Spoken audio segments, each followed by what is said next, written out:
გაწმენდილია ჩაქვი მახინჯაურის გვირაბთან ჩამოწოლილი მეწყერი და გზა გახსნილი აღნიშნული შესახებ აჭარის მთავრობის თავმჯდომარემ საგანგებო ბრიფინგზე განაცხადა. არჩილ ხაბაძე აჭარაში უხვი ნალექის შედეგად შექმნილი მდგომარეობა შეაფასა. მისი ინფორმაციით ამ დროისათვის გამორთულია ჩაქვისა და ჩაისუბნის სასმელი წყლის სათავე ნაგებობები. წყალი არ მიეწოდება ძველი ქსელის აბონენტებს. მთავრობის თავმჯდომარის თქმით, როგორც კი საცავში წყლის ხარისხი გაუმჯობესდება, აბონენტებს წყლის მიწოდება აღუდგებათ. რაც შეეხება გაზის მიწოდებას, გუშინ სარფში ჩამოწოლილმა მეწყერმა მილსადენი დააზიანა და ამ დროისათვის 30 აბონენტი გაზმომარაგების გარეშეა დარჩენილი.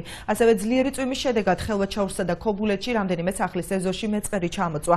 ოჯახები გადაყვანილია უსაფრთხო ადგილას. შიდა სასოფლო გზებზე კი გაწმენდითი სამუშაოები მიმდინარეობს. აჭარის მთავრობაში მუშაობს ცხელი ხაზი. მოქალაქეებს საჭიროების შემთხვევაში ტელეფონის ნომერზე 2720-01-ზე შეუძლიათ დარეკვა. ხაბაძის მტკიცებით ყველა ზარზე რეაგირება დაუყონებლივ მოხდება.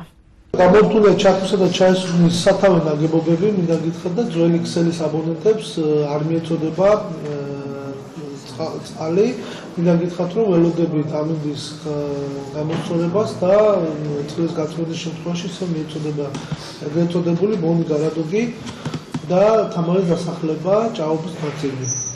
გუშინ ესე იგი რამდენიმე მომენტს გავამახვილებ ყურადღებას. გუშინ სახლში ჩამოწოლილმა მეწყერმა დააზიანა მილსადენი, 30 აბონენტი გამორთულია. დღეს დაიწყება აღდგენითი სამუშაო. ხედულობაში გვაქვს სოკარი, გაზი.